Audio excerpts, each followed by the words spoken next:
안녕하세요. 이 험한 세상에 홀로 아이를 키우며 살아가는 싱글맘이에요. 저는 오늘 이 사연글을 쓰면서 꼭 알려드리고 싶은 게 있어요. 가족 계획은 최대한 철저하게 결혼 후에 하라는 거요. 저와 남편이 애가 생겨서 결혼하게 된 케이스거든요. 물론 애가 생겨서 결혼한 사람들이 모두 저처럼 망하지는 않겠지만 그래도 조심해서 나쁠 거 없잖아요. 잘못하면 정말 지옥 문 앞까지 갔다 올 수도 있거든요.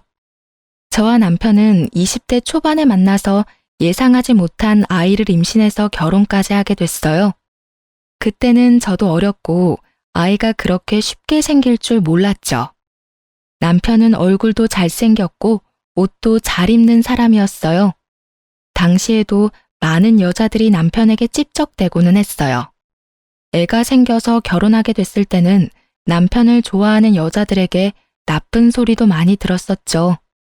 그래도 남편은 책임을 지려고 했어요. 지금 생각해보면 그것은 책임이 아니라 소문이 이상하게 나는 게 싫었던 것 같았지만 그럼에도 제 아이를 책임져 주는 건 너무 고마운 일이었어요. 그런 남편과는 다르게 시부모님은 저를 무척 싫어하셨어요. 아들 임신시켜서 앞길 막는 여자라며 처음에는 그 애가 내 아들 애인 거 확실하냐며 친자 검사까지 하자고 하셨거든요. 애가 태어나고 정말로 그렇게 했어요. 그렇게 하지 않으면 10년, 아니 100년이 지나도 저를 부정한 여자로 만들고 제 아이를 혼외자처럼 만들 것 같았거든요. 검사를 하고서야 아이에 대한 공격은 멈추었지만 여전히 저를 향해서는 날선 공격을 퍼부었어요. 본인들 눈에는 차지도 않는 며느리, 그게 저였던 거예요. 더 좋은 여자를 만날 수도 있는데 너 때문에 만나지 못했다는 말을 수십 번도 더 들었으니까요. 며느리 취급 안 한다면서도 일이 생기면 불러서 일 시키고 돈 내야 할 거 있으면 돈도 달라고 윽박지르고 여하튼 그런 사람들이었어요. 저는 임신과 출산, 육아 때문에 학업도 꼬이고 취직도 꼬인 사람이었죠. 애가 3살이 될 무렵이 되어서야 제게 시간이 주어졌죠. 아이 때문에 열심히 살아가려 애썼지만 이상하게도 버는 돈보다 나가는 돈이 더 많았어요. 남편은 나이가 들어도 아이가 생기고 가정이 생겨도 포기하지 못하는 것이 2가지 있었거든요. 바로 외모를 가꾸는 것과 명품에 대한 사랑이요. 솔직하게 말해서 우리가 돈을 못 버는 건 아니었어요. 남편은 좋은 직장은 아니지만 그래도 꼬박꼬박 월급이 나오고 있었고 저도 직장에서 일을 하면서 월급을 받고 일했어요. 살뜰하게 살면 그래도 조금은 저축할 수 있는 만큼은 벌었어요. 그런데 남편의 사치가 저희를 점점 올가매는 거예요. 빚을 지면 안 된다는 일념으로 투잡까지 뛰는데도 감당이 안 될 정도로 빚이 늘어서 결국에는 집을 팔고 허름하고 낡은 집으로 이사하게 되었어요. 그리고 결혼 5년 차에 남편은 새로운 취미가 생겼어요. 바로 캠핑이었죠. 한창 캠핑 붐이 일어날 때였는데 하루가 멀다 하고 비싼 캠핑 장비를 사들이더라고요. 혼자 즐길 거라면서 아기자기하고 예쁜 소품도 사들이는 걸 보고 저는 저와 아이를 위해 사는 건가 싶었어요. 그런데 정작 저와 아이는 제일 처음 캠핑에만 같이 가볼 수 있었어요. 그 뒤에는 이런저런 핑계로 남편 혼자서 다니게 됐어요. 여전히 캠핑 장비를 사느라 생활비를 주지 않는 남편에게 저는 몇 번이고 말했어요. 제발 이제 그만 좀 사라고요. 그런데도 남편은 알았어 하면서 흘려넘기고는 여전히 비싼 물건을 샀어요. 캠핑은 한 달에 1번 정도 나가더니 얼마 지나지 않아서는 2주에 1번을 나가더군요. 그리고 그 뒤에는 매주 주말에 캠핑을 하러 갔어요. 사실 이상하다는 생각은 안 했어요. 힘드니 혼자 있는 시간을 갖고 싶다는 남편에게 더 이상 캠핑 장비를 사지 않는 것을 조건으로 보내준 거였거든요. 사건이 터진 건 캠핑을 다니게 된 지 5달째 되던 날의 평일이었어요. 저는 그날 연차를 쓰고 건강검진을 다녀오는 길이었어요. 아이 보느라 건강검진을 못하고 있다가 부랴부랴 하게 돼서 급히 연차를 쓰는 바람에 남편에게도 알리지 못한 연차였어요. 아무것도 안 먹고 검진을 하고 나오는데 배가 너무 고프더군요. 시간을 보니 점심시간이 다 되어가고 있었고 남편 회사가 근처에 있었으니 오랜만에 남편과 밥이라도 같이 먹을까 싶어 남편에게 전화했어요. 그런데 전화를 받은 남편이 밥 먹을 시간 없다며 전화를 뚝 끊더군요. 바쁜가 보다 싶어서 남편 회사 앞에서 발길을 옮기는데 남편 회사 동료와 마주치게 됐어요.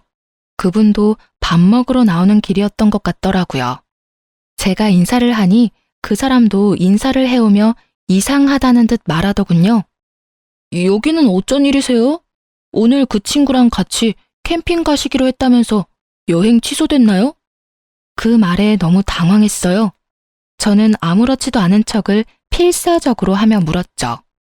아, 남편이 캠핑 간다고 하던가요? 연차는 내일까지일까요? 아니요, 하루만 썼던데요. 평일날 그렇게 오래 못 간다고 가까운 데 간다더니 결국은 못 갔나 보네요. 그러게요. 이런 날도 있네요. 그런데 남편이 캠핑 가는 이야기 많이 하나 봐요. 네, 매번 와이프랑 갔다고 자랑해서 저희 와이프가 좀 보고 배우라면서 난리도 아니에요. 저는 그 이야기를 들으며 남편이 바람이 났다는 걸 직감했어요. 모를 수가 없죠. 저한테 말도 없이 연차 쓰고 캠핑을 갔고 집에서는 양복을 입고 나갔으니 저를 속일 의도였던 거잖아요. 저한테 숨길 게 없으면 캠핑 갔다 오겠다는 말을 하고 당당하게 나갔을 테니까요. 게다가 매번 와이프랑 갔다니 저희는 처음 한 번 빼고는 간 적이 없는데 말이죠. 결국 그날 저녁 남편이 오기를 기다렸어요. 남편은 주차장에 차를 대고 양복을 입은 채 나오더군요. 저는 남편 차량 앞으로 가서 트렁크부터 열었어요. 캠핑 장비들이 고스란히 들어가 있었어요. 저는 남편의 뭐 하냐는 말은 무시한 채 캠핑 장비들을 하나하나씩 다 열어봤어요. 그리고 마침내 발견했죠. 여자들의 화장품 파우치를요. 5달 동안 몰래 만나다 보니 안 걸릴 거라 생각했는지 아니면 귀찮아서 그냥 가져갈 생각이 없었는지 그게 그 자리에 떡하니 있더군요. 제가 그걸 들며 남편에게 말했어요. 이거 뭐야? 어떤 년이랑 바람이 나서 평일에 연차까지 쓰고 만나. 남편이 잠시 당황하더니 눈알을 굴리더군요. 이번에 친구 부부가 왔었는데 친구 부부네 와이프가 쓰던 거야. 여기에 들어가 있을 줄 몰랐네. 거짓말 그만해. 친구 부부랑 캠핑을 갈 거면 캠핑 간다고 말하면 되지. 나한테는 일하러 가는 것처럼 양복 입고 가놓고 연차 쓰고 캠핑을 가? 그리고 돌아올 때도 봐. 당신 양복으로 갈아입고 나왔네? 나 속이려고 그런 거 모를 줄 알아? 내가 바보야? 등신이야? 언제부터 만났어? 어떤 년이냐고. 진정해. 여기서 이럴 게 아니라 들어가서 이야기하자. 여기서 끝내고 가. 집에 들어가서 애 있는 앞에서 너희 아버지 바람났다 하고 이야기하면 애가 좋아서 박수치겠다. 그치? 애한테 무슨 상처 주려고 집안에서 이야기하재? 정신이 나갔지? 여자랑 바람나니까 애도 와이프도 눈에 뵈지도 않지? 그런 거 아니야. 진정 좀 하라니까. 내가 바람핀 증거가 없잖아. 증거가 왜 없어? 너 캠핑 갈 때마다 와이프 데리고 간다고 했다면서. 내가 너하고 캠핑 딱 한 번 해봤어, 이 나쁜 새끼야. 그 비싼 캠핑 장비 여자 만나려고 샀어? 누구는 생활비 쪼들려서 투잡 뛰는데 누구는 생활비 아껴서 여자 만날 때 쓸 장비 사고 있고 내가 속이 터지겠어 안 터지겠어?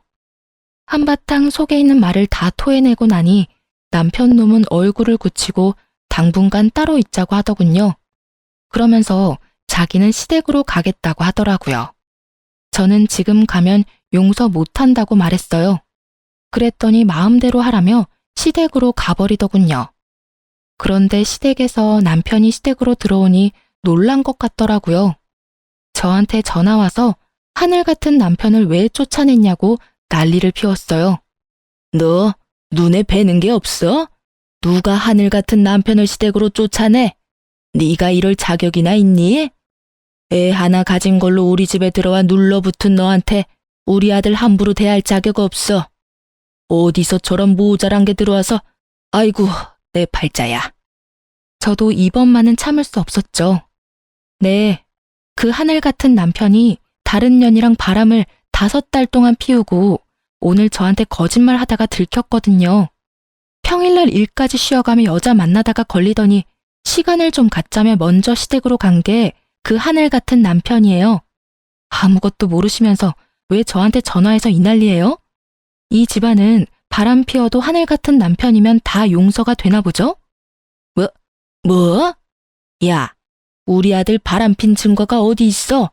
그리고 너 같은 년이 옆에 있으니까 우리 아들이 바람을 필 만도 하지.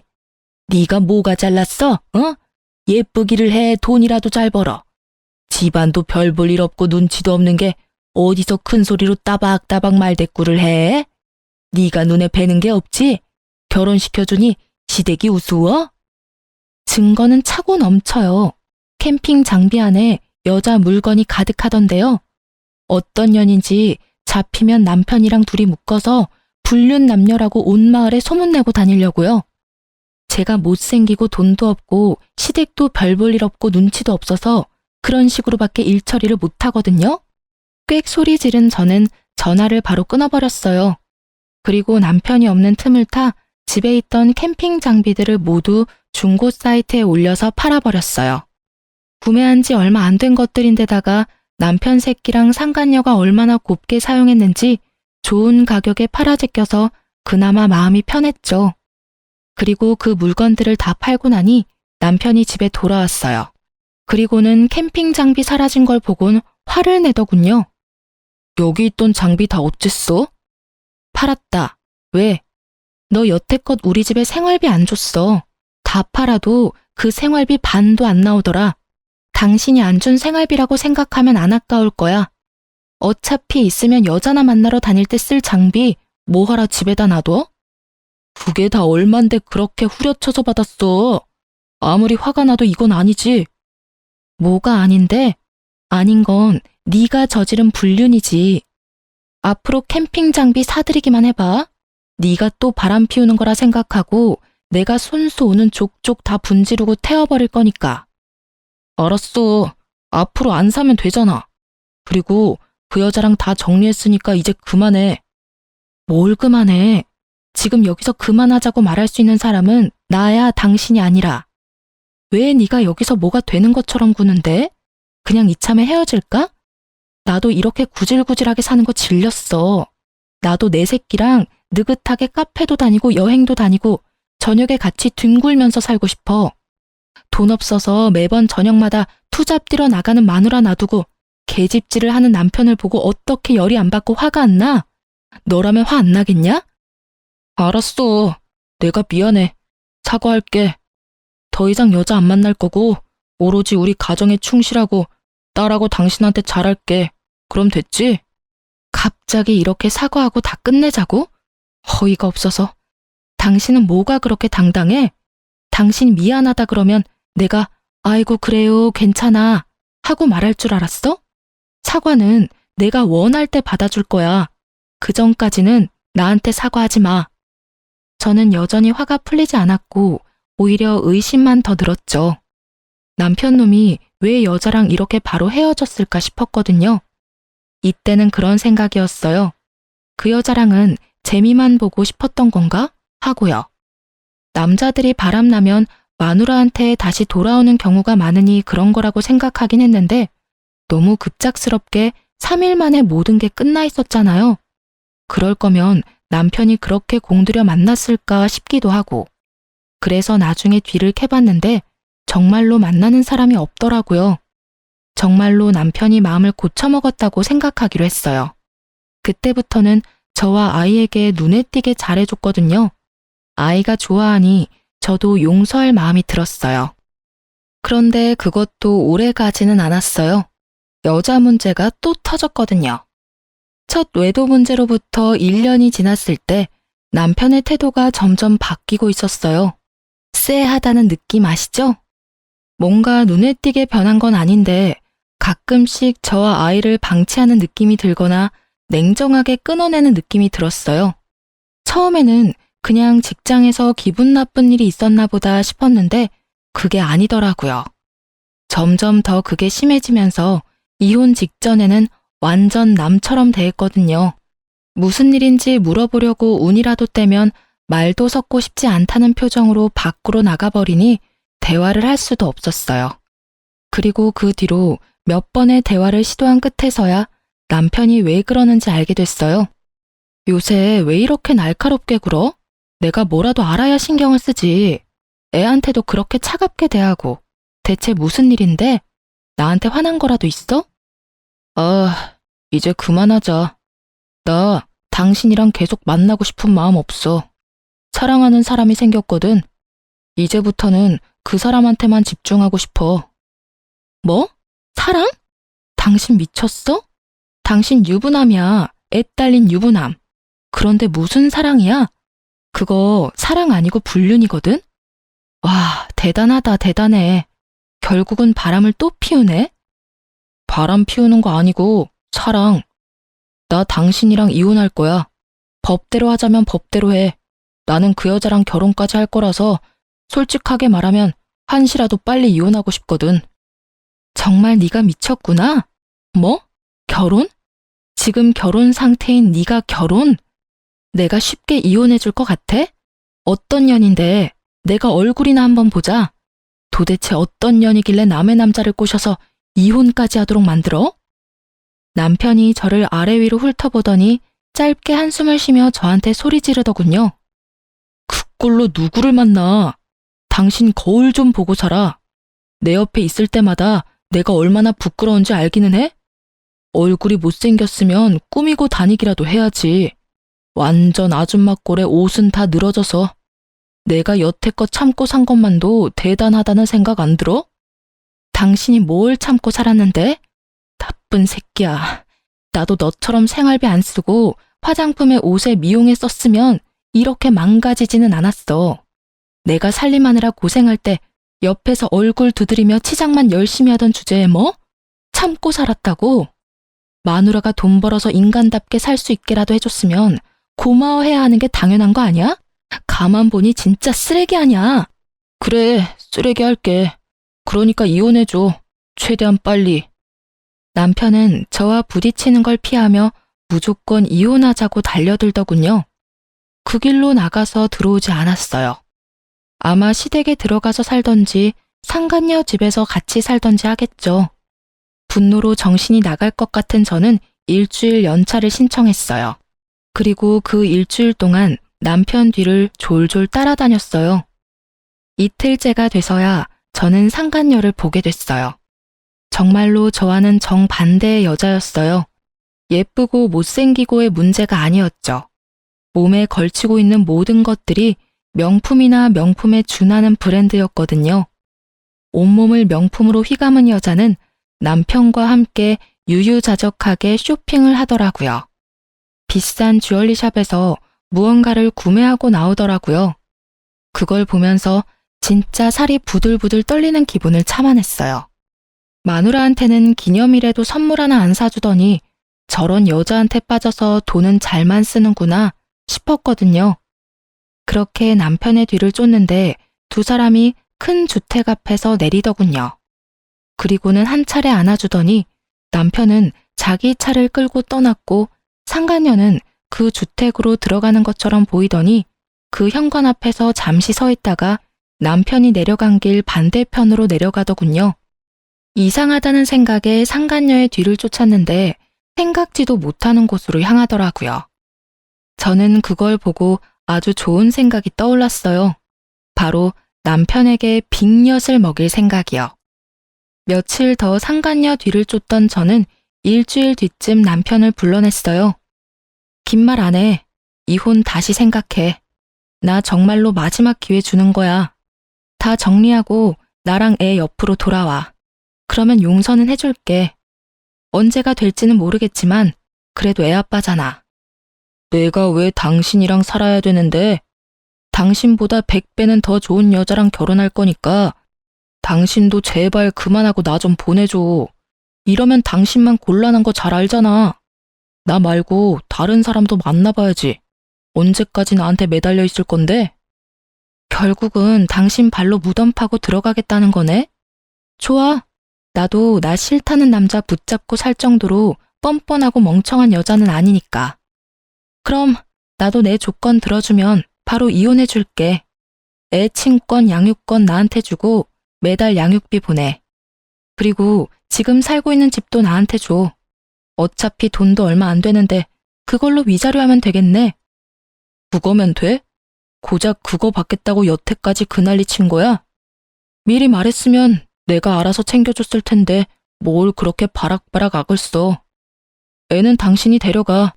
어차피 그 여자는 애 필요 없대. 그리고 집도 당신이 가져가. 지금 당장 이혼 서류 내 앞에서 작성하면 나도 지금 당장 명의 변경해줄게. 그럼 됐지? 정말로 큰 소리치며 남편이 인심후한 사람처럼 말하더군요. 이 거래가 얼마나 중요한 건지도 모르고 말이죠. 저는 속으로 웃으며 미리 준비해뒀던 이혼 서류를 건넸어요. 그러자 남편이 씩 웃더군요. 다 자기가 그린 대로 일이 흘러간다고 생각하고 지은 웃음이었겠지만 저는 알고 있었어요.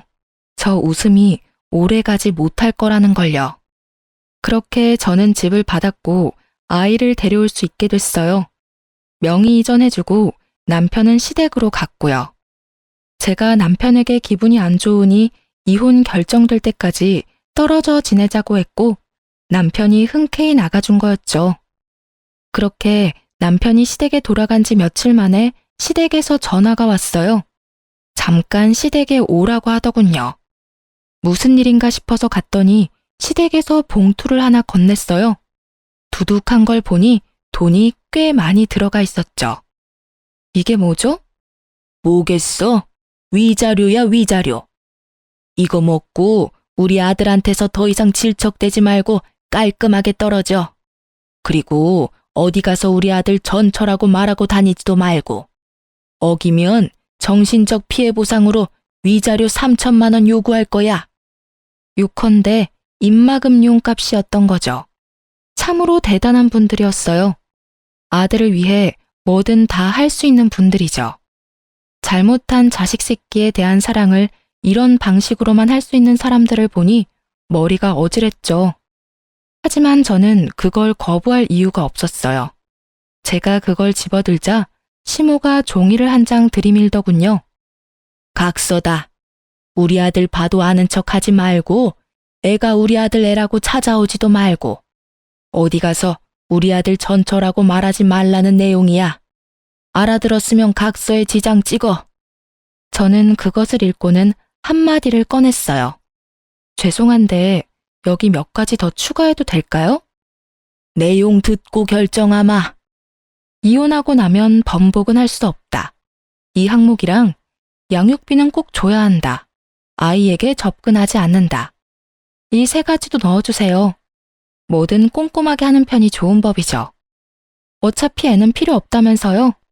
그러면 이렇게 써야 하고 양육비는 이혼해서 제가 친권과 양육권을 가져간 이상 지불해야 하는 거니까 어쩔 수 없어요. 안 줄 때를 저도 대비해야 하니까요. 시모가 잠시 생각하더니 별로 해가 될 게 없는 내용이다 싶었는지 알겠다며 도장을 찍더군요. 그걸 보고 저도 지장을 찍었어요. 이제야 속이 시원하네. 여태껏 며느리라고 하나 있는 게 아주 모자라서 속을 썩이더니 마지막에는 그래도 기분 좋은 일 하나 해줬구나. 너는 우리 집이랑 안 맞았던 거야. 너한테 잘 맞는 남자가 어디 있을지도 모르니 잘 살펴보며 지내라. 하긴 우리 아들보다 더 대단한 남자는 못 만나겠지만 말이다. 네가 무슨 수로 우리 아들 같은 남자를 만나겠니? 그러게요. 저도 속이 다 시원하네요. 어디서 복덩이 같은 여자가 굴러와서 여자나 밝히는 새끼 뒤치다꺼리 해준다고 하다니. 2천만 원은 제가 여태껏 이 집에서 받은 정신적 피해에 대한 보상이라고 생각할게요. 그러니까 저도 고맙다는 말은 안 할 거고 어르신들도 생색내지 마세요. 그 돈만큼 사람 괴롭힌 거는 맞는 말이잖아요. 저도 이제야 이 집안에서 벗어날 수 있어서 정말 다행이라고 생각해요. 앞으로 올 여자가 얼마나 대단하고 좋은 며느리일지는 모르겠지만 두 분 마음에 아주 쏙 들기를 바랄게요. 저 같은 여자보다는 명품으로 온 몸을 휘감고 다니는 여자가 이 집 사람들하고 딱 맞는 것처럼 보이니까요. 제 말에 시부모는 얼굴이 빨갛게 달아올라 터지기 일보 직전이었어요. 새파랗게 어린 여자한테 모욕적인 언사를 들으니 화가 났던 거겠지만 저야말로 이 모욕을 던질 수 있는 유일한 사람이기도 했죠. 그간 얻어먹은 욕이 얼만데 2천만 원으로 퉁을 치려 하다니 완전 도둑놈 신보잖아요. 어쨌든 두 사람에게 한바탕 쏘아주고 밖으로 나오면서 제가 남편에게 말했죠. 각서에 나온 대로 잘 지켜달라고요. 그랬더니 남편 놈은 걱정하지 말라며 너나 잘 지키라고 하고 각자 헤어졌어요. 그리고 저는 이혼이 될 때까지 정말 조심스럽게 기다렸어요. 두 사람이 깨지면 제 계획도 깨지니까요. 상간녀와 남편 놈이 깨쏟으며 알콩달콩 미래 이야기를 하고 있어야 제가 줄 비곁이 두 사람에게 큰 타격을 줄 거거든요. 그리고 법적으로 모든 게 정리되자마자 남편부터 불러냈어요. 커피숍에 들어서는데 남편이 앉아있는 게 보이더군요. 제가 다가가자 남편 놈이 살짝 놀란 얼굴로 쳐다봤어요. 남편 놈이 마음고생을 시키지 않으니 저절로 시간이 넉넉해져서 잠도 잘 자고 꾸밀 시간도 돈도 생겼거든요. 그래서 열심히 찍어 바르고 미용하고 예쁜 옷 사입었더니 저도 아줌마 때는 좀 벗겨진 모양이었죠. 많이 바뀌었네. 그거 보여주려고 나오라고 한 거야? 당신이 아무리 찍어 바르고 꾸며도 나는 당신한테 안 돌아가. 뭐래? 정신 나갔어? 당신이랑 나랑은 남보다 못한 사이야. 너 좋으라고 꾸민 거 아니거든? 착각도 적당껏 좀 해. 그럼 왜 보자고 했는데? 각서에 나한테 연락하지 말라고 적혀 있었잖아. 급한 일 아니면 간다? 급한 일이기는 해. 하긴 나보다는 당신한테 급한 일이긴 한데 필요 없으면 그냥 갈게. 나도 필요 없다는 사람한테 굳이 이야기하고 싶지도 않고. 제가 일어서는 신용을 하자 전 남편이 저를 급히 잡더군요. 무슨 일인데 그런 말을 해? 말해봐. 급한 일이란 게 뭔데? 내가 이런 말하면 또 당신한테 미련 못 버리고 질투하는 것처럼 보일까봐 여태까지 말 안 하고 있었거든. 근데 우리 이제는 진짜 남이고 나도 당신한테 아무런 미련도 없어. 솔직히 이런 이야기 한다고 나한테 득될 것도 실될 것도 없는데 그래도 당신이 내 아이 아빠라서 도와주려는 거야. 무슨 말을 하려고 이렇게 서론이 길어? 나 당신이 이혼해달라고 했을 때 당신이랑 그년 미행한 적 있었거든?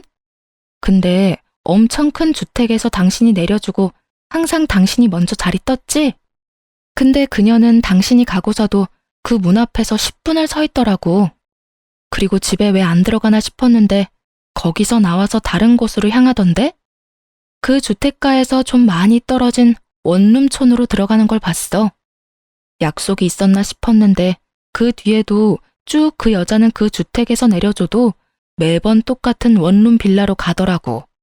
출퇴근도 거기서 하던데 혹시 다른 남자라도 있는 거 아니야? 잘 알아보고 결혼하는 거 맞지?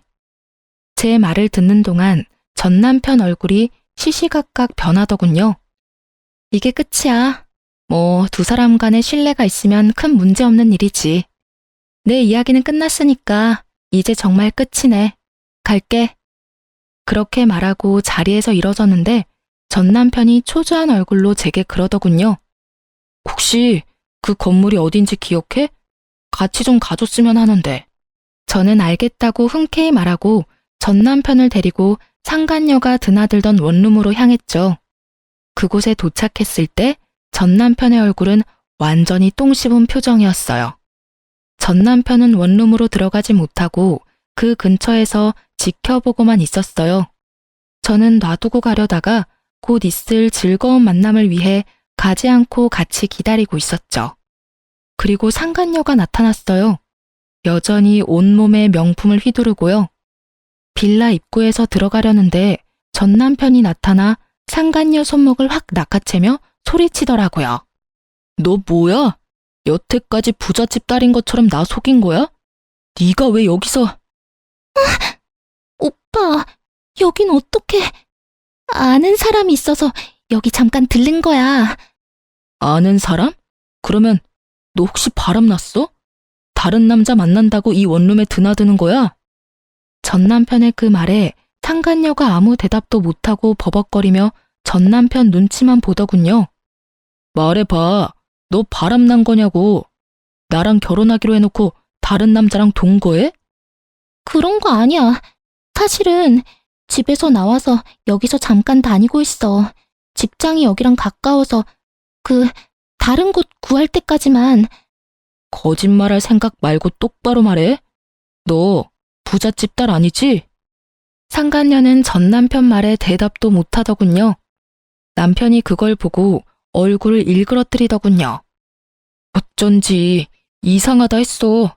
그렇게 돈이 많은 년이 왜 나한테 결혼 준비 다 맡기는지 이해가 안 갔는데 돈도 없는 년이었네. 우와, 진짜 어이가 없어서. 너 도대체 뭐 믿고 나한테 거짓말한 거야? 말 좀 해봐. 그게... 지금 걸치고 있는 것도 다 짝퉁이야? 너 설마 나하고 결혼하려고 그런 거 모으고 다닌 거였어? 그럼 너 직장도 거짓말했어? 너 대기업 다닌다며? 미안. 오빠, 나도 일이 이렇게 될 줄은 몰랐어. 이걸 보니 제 짐작이 맞았더라고요. 전 남편은 상간녀가 돈 많은 여자라고 생각했나 보더라고요. 그래서 돈 많은 여자와 결혼하기 위해 저랑 이혼하자고 당당하게 말했던 거고요. 그리고 그럴 거라고 생각하고 저한테 그 다 허물어져가는 집 명의에 애 친권, 양육권까지 싸그리 다 줘버린 거예요. 자기 무덤 파는 줄 모르고 말이죠. 삽질도 그런 삽질이 없었죠.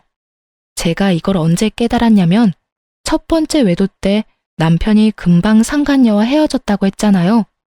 그때 남편이 왜 이렇게 쉽게 끊었나 생각했는데 알고 보니 첫 번째 외도 상대가 그리 잘 사는 집이 아니었던 것 같더라고요. 간보다가 아닌 것 같으니 헤어지자고 하고 저한테 다시 돌아온 거였죠. 제가 좋아서가 아니라 제가 벌어다 줄 돈으로 열심히 꾸미고 치장하려고요. 완전 나쁜 놈의 새끼가 따로 없어요. 마누라를 뭐라고 생각하는 건지. 두 번째 외도에서는 온몸을 명품으로 휘감은 여자를 만나서 옳다구나 싶어서 뺏기지 않으려고 열심히 작업하고 저한테 이혼 선언까지 한 거죠. 그것마저 잘못 생각한 거지만요. 그 명품들이 짝퉁일 거라고는 생각도 못했나 보죠. 하긴 마누라 돈으로 불륜하는 것부터가 참 바보 같은 놈이 하는 짓이긴 하잖아요. 제대로 알아보지도 않은 건 본인이면서 상간녀에게 네가 속였다며 난리 피우고 이 남자는 불륜도 사랑이 아닌 계산적으로 하는 천하의 나쁜 놈인 거죠.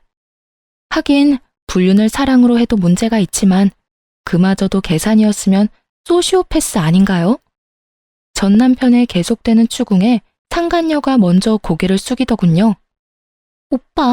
오빠, 나 사랑하는 거 아니었어? 내가 좋다며. 구질구질하고 다 늙은 아줌마 같은 마누라가 싫다며. 내가 오빠 옆에서 오빠 빛나게 해줄 사람이잖아. 지랄하네. 야, 돈도 없는 년한테 내가 무슨 관심을 가져. 부잣집 딸인 것처럼 거짓말해놓고 사랑한다고? 거짓말도 적당껏 좀 해라. 역겨워서 토 나올 것 같으니까.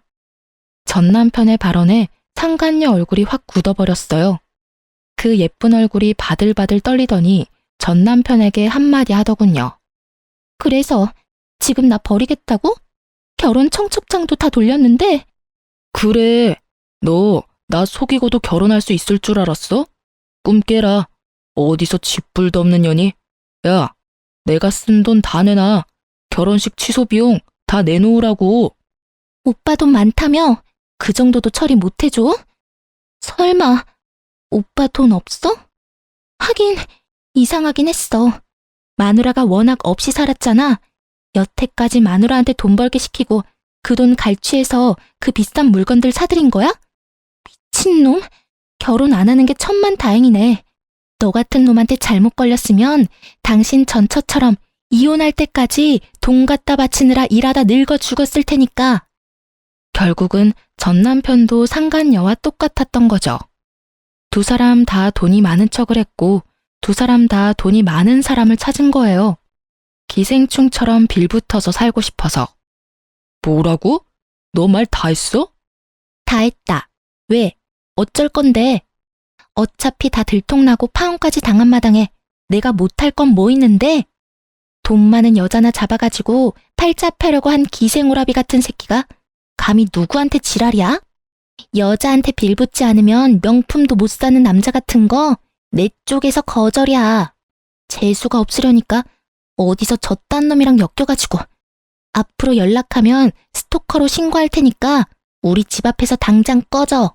상간녀 성격이 보통 넘더라고요. 저는 두 사람이 싸우는 모습을 보며 끄끄거리며 웃음을 참고 있었고 낭패한 전 남편의 얼굴을 보고는 정말 배를 붙잡고 웃고 싶었죠. 그래도 남의 불행을 내 행복으로 삼고 싶지는 않아서 열심히 참아봤답니다.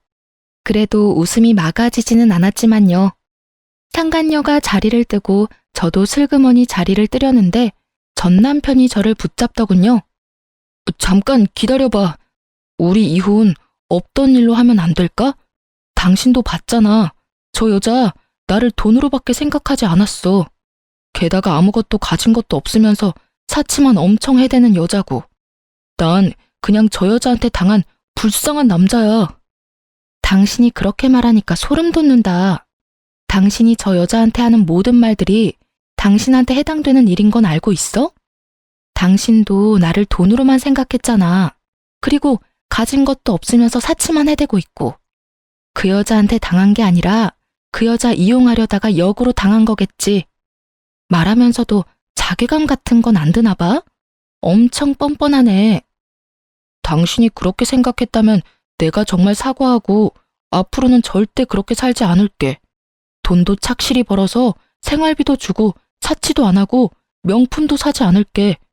그러면 다시 받아줄 수 있는 거 아니야? 애도 아직 어리고 이혼은 아이 정서에도 좋지 않기도 하고.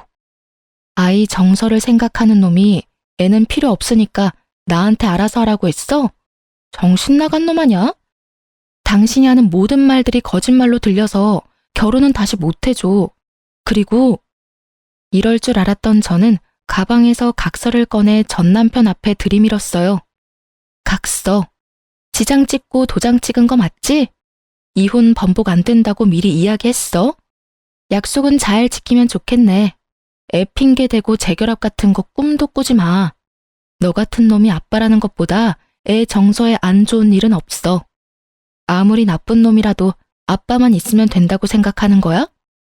나쁜 영향 끼칠 것 같으면 미리 손절하는 게 애 미래를 위한 일이라고 나는 생각하거든. 칼같이 끊는 제 말에 전 남편이 그 앞에서 황급히 무릎을 꿇더군요. 여보, 제발. 아니면 집만이라도 둘이서 나누면 안 될까? 아니면 부모님이 주신 돈이라도 돌려주면. 그건 이미 다 끝난 일이고 내 입단속 시키면서 젊고 돈 많은 여자랑 미래를 꿈꿀 때는 넙죽넙죽 잘만 주더니 결혼 하나 못하게 됐다고 줬던 걸 뺐니? 욕심도 많아. 당신이 준 집은 다른 사람한테 팔았으니까 더 이상 손 못 대. 그리고 양육비 안 주면 월급에서 빼갈 수 있도록 법적 조치 들어갈 거니까 알아서 하고. 전 남편을 뿌리치고 나가는데 뒤에서 소리치는 목소리가 들리더군요. 용서해달라는데 자기가 뭘 잘못했는지도 모르는 놈이 무슨 용서를 빌어요? 다 거짓부렁이인 거 티가 나는데 말이죠. 용서?